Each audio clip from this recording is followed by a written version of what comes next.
Oke baik ya teman-teman, balik lagi di YouTube channel Cana Wonosobo.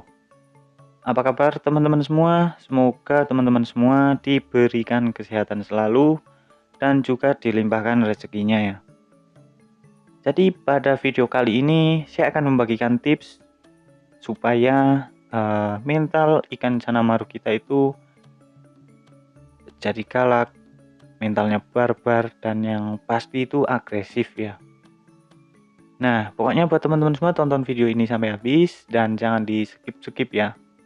Nah, buat teman-teman juga yang baru saja bergabung di channel ini, jangan lupa untuk klik tombol subscribe dan nyalakan notifikasi loncengnya biar teman-teman semua tidak ketinggalan updatean video-video terbaru dari channel Cana Wonosobo ini.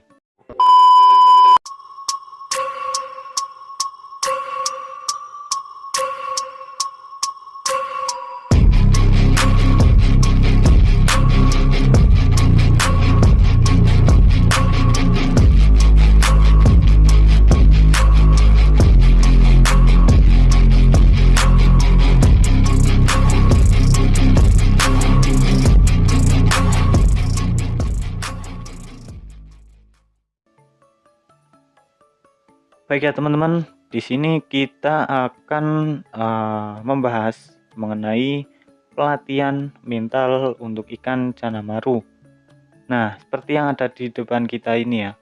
Ini ada ikan cana maru red barito yang jelas itu mentalnya juga galak sekali, barbar, agresif, dan ikan ini pun juga bisa mangap-mangap teman-teman. Nah, ini masih di size 11 sentian teman-teman. Nah, untuk ikan ini juga dirawat dari kecil.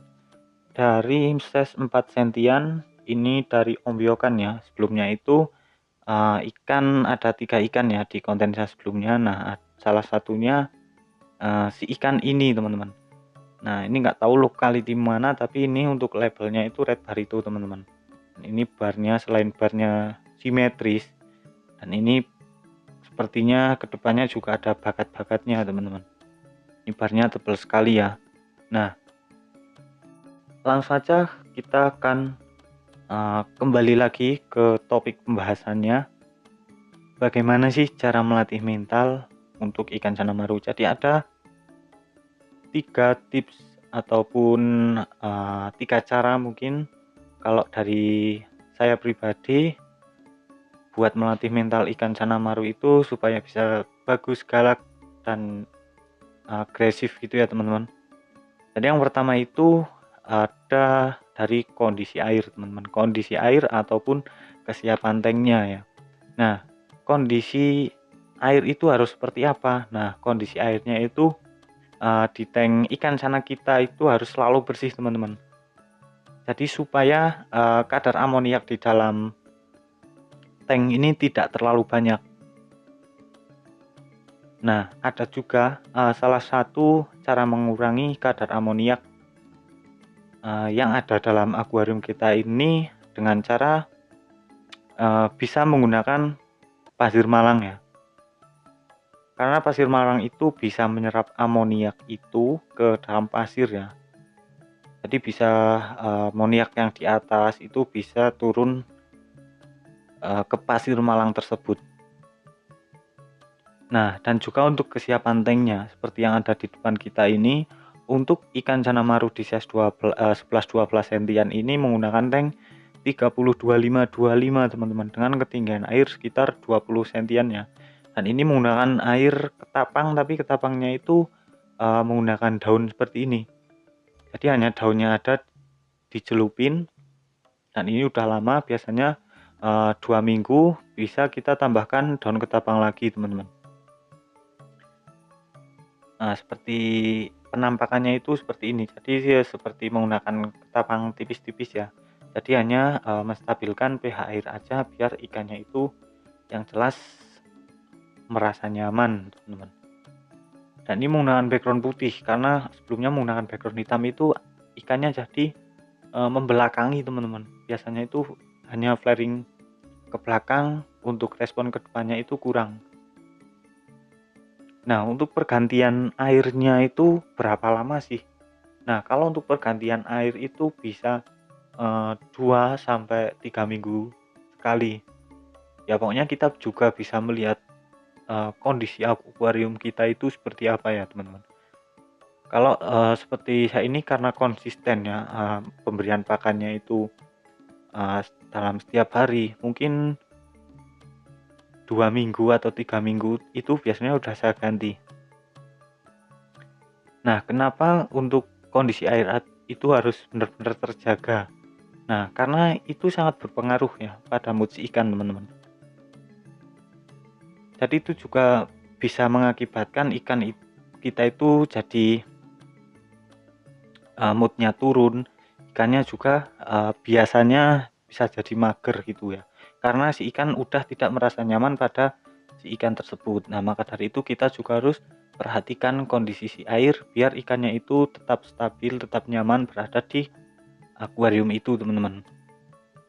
Nah, terus yang kedua itu ada interaksi, teman-teman. Jadi seperti ini, seperti yang ada di video ini ya, teman-teman. Karena interaksi itu juga faktor yang sangat penting sekali untuk menaikkan mental si ikan. Kalau ikan kita cuma didiemin, cuma dikasih pakan tanpa interaksi, nggak bakalan ada mentalnya ya, teman-teman. Nah, kalau ikan udah terbiasa kita interaksi, kita buat mainan, menggunakan cermin, menggunakan alat-alat apa, atau menggunakan korek seperti ini, atau menggunakan patung, atau menggunakan pakan, atau menggunakan tangan. Nah, itu banyak sekali cara-caranya. Yang terpenting itu kita harus sering-sering mengajak interaksi kepada si ikan, teman-teman.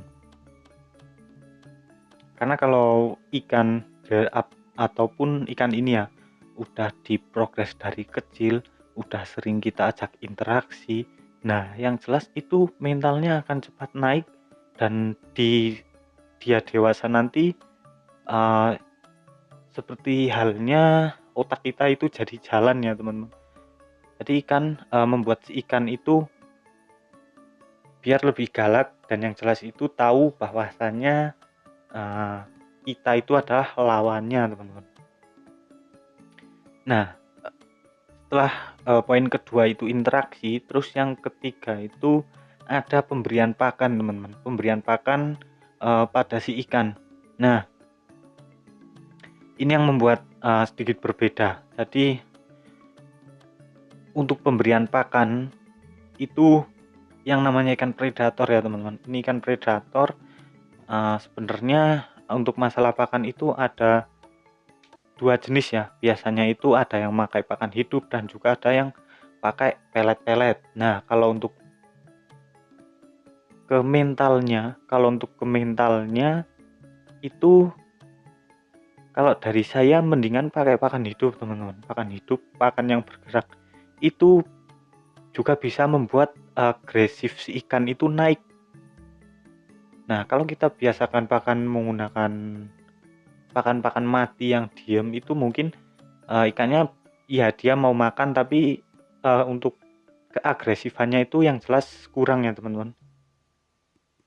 Nah, untuk pakan itu yang gerak-gerak itu seperti ulat hongkong, jangkrik, ataupun cacing, udang, atau ikan kecil-kecil gitu ya.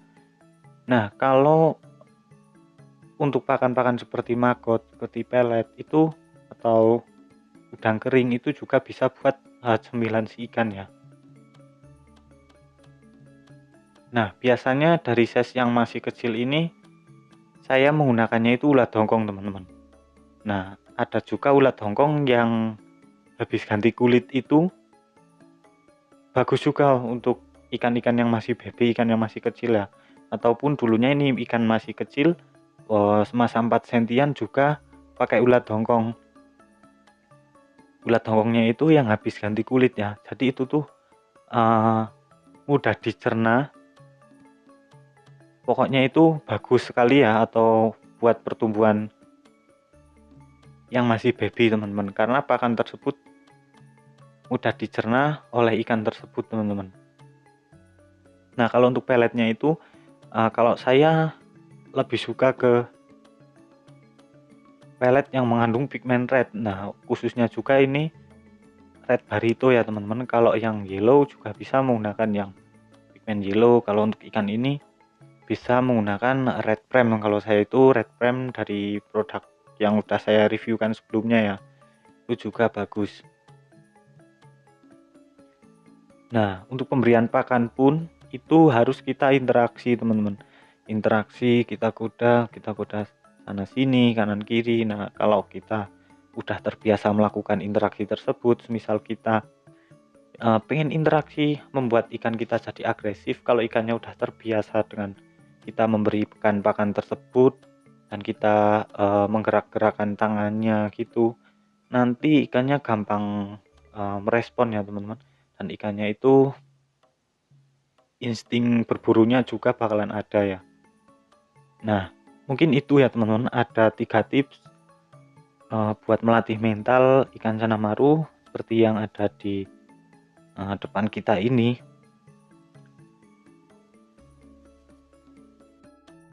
Nah, oke teman-teman, jadi itu ya beberapa tips dari saya yang bisa sampaikan ke teman-teman sesuai dengan pengalaman apa yang saya lakukan ya di saat mentreatment ikan tersebut teman-teman. Jadi itu tips juga biar ikan kita itu agresif ya, semua itu eh, juga termasuk bagian dari treatment ya. Jadi teman-teman yang menyukai video ini jangan lupa untuk klik tombol like-nya, dan yang belum subscribe silahkan subscribe terlebih dahulu biar kedepannya kita bisa lebih sharing-sharing mengenai dunia percanaan gitu ya teman-teman. Pokoknya terima kasih, tunggu di next video dan salam dari Wonosobo.